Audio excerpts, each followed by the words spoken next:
Dans cette vidéo, on va voir comment les entités DOTS communiquent entre elles et s'échangent des données grâce au Entity Query. Bonjour à tous, c'est Arnaud. Si comme moi, vous explorez et travaillez avec Unity DOTS, des Entity Query, vous en avez déjà vu un tas, même peut-être sans vous en rendre compte. En effet, Entities for Each, c'est une Entity Query simplifiée et déguisée. C'est un outil qui permet de trier et sélectionner un ensemble d'entités sur base de certains critères, comme la présence ou l'absence de certains components.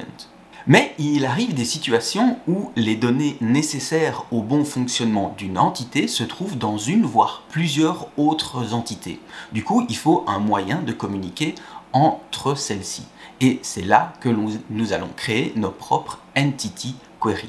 On aurait pu penser qu'il suffirait de placer des Entities for Each à l'intérieur d'autres Entities for Each et passer à travers chacun de ces éléments, mais Unity l'interdit pour des questions de performance. On va donc voir aujourd'hui comment faire communiquer plusieurs entités entre elles et voir comment des entités tireurs peuvent détecter les entités ennemies à portée et ainsi instancier un projectile pour les détruire. C'est parti!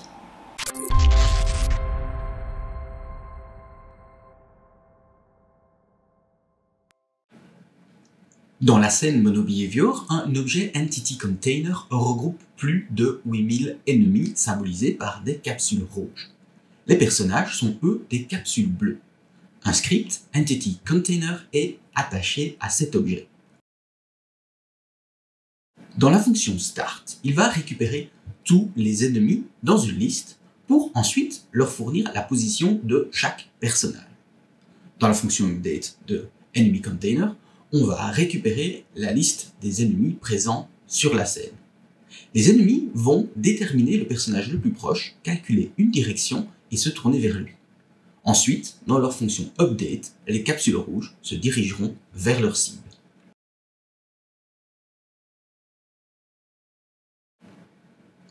Les personnages bleus vont, eux, récupérer la liste des ennemis, déterminer l'ennemi éventuel le plus proche dans sa zone de tir et instancier un projectile si une cible est à portée.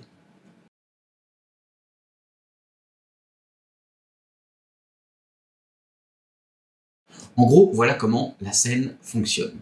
Je ne me suis pas intéressé à optimiser les performances de cette scène, car je ne vais pas non plus optimiser le code DOTS que nous verrons plus tard. Si maintenant je lance la simulation, elle oscille entre 22 et 25 images par seconde. Gardez cependant à l'esprit que nous sommes dans l'éditeur, donc ces données ne reflètent pas les performances réelles de la scène. Mais cela donne un point de départ pour comparer Mono et DOTS dans des conditions similaires. Bref, passons maintenant à la scène DOTS. Mais avant d'aller plus loin, si ce n'est pas déjà fait, abonnez-vous à la chaîne, lâchez un pouce bleu, cliquez sur la cloche, laissez un commentaire pour me dire si vous avez compris le tutoriel ou s'il faut expliquer un peu mieux certains aspects. Plaignez-vous, dites que c'est cool, mais s'il vous plaît, lâchez un commentaire, ça fait vivre la chaîne, c'est bon pour le référencement et pour tout ça, merci beaucoup. Cette scène est très similaire à la précédente. Plus de 8000 ennemis face à 6 tireurs.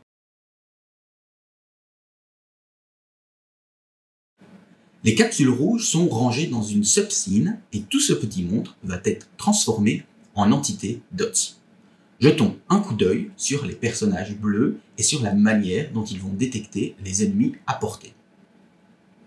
Un tireur contient plusieurs components DOTS. Un pour le convertir en entité, un pour renseigner les données de l'arme, sa cadence de tir et la préfab DOTS à instancier, un component Single Target Component qui va stocker l'entité ciblée pour ensuite enclencher un tir, et des tags pour signaler que ces capsules sont bien des joueurs.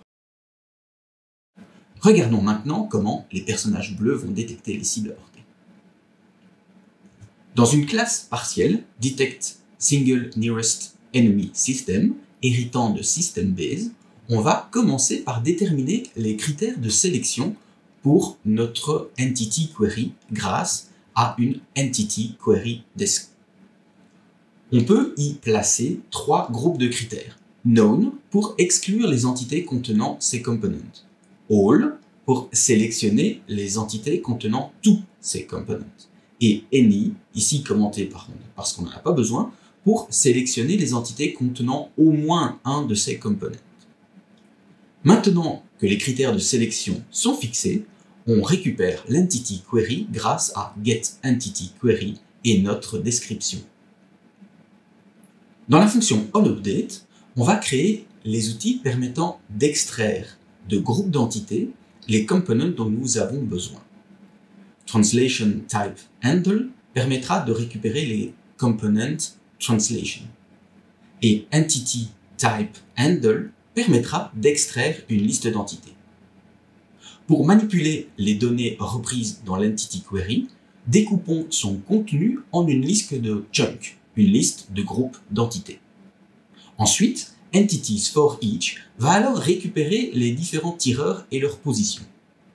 Il faut également spécifier que nous ne ferons que lire le contenu des différents arrays et componentTypeHandle. Pour chaque tireur, on va passer à travers chaque chunk de la liste de chunks générée par l'Entity Query. EntityTypeHandle nous permet d'extraire de notre chunk une liste d'entités et TranslationTypeHandle une liste de positions. Pour chaque élément de chaque chunk, c'est-à-dire pour chaque entité ennemie, on va alors déterminer si elle est à portée et quelle est la plus proche. Si on détermine une cible, on l'ajoute au component SingleTargetComponent du tireur. Un autre système se chargera ensuite du tir. Il reste alors à libérer l'espace occupé par nos listes et à faire tourner le système sur la traite principale avec Run. Si maintenant on lance la simulation, le framerate passe directement à 40 frames par seconde, soit 15 frames de mieux qu'avec Mono.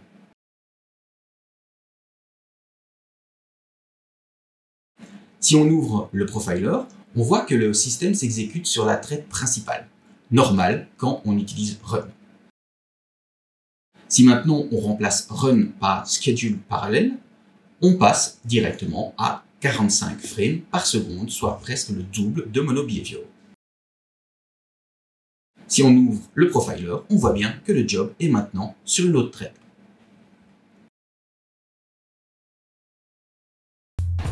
Merci beaucoup d'avoir regardé cette vidéo jusqu'au bout, j'espère qu'elle vous a plu, que vous avez appris quelque chose et que vous comprenez un peu mieux le potentiel des Entity Query. Nous n'avons fait qu'effleurer le sujet, donc n'hésitez pas à jeter un coup d'œil dans la documentation officielle de Unity pour en apprendre plus. On se revoit bien vite pour d'autres vidéos sur Unity Dots et sur Unity en général. N'hésitez pas à regarder les autres vidéos de la chaîne.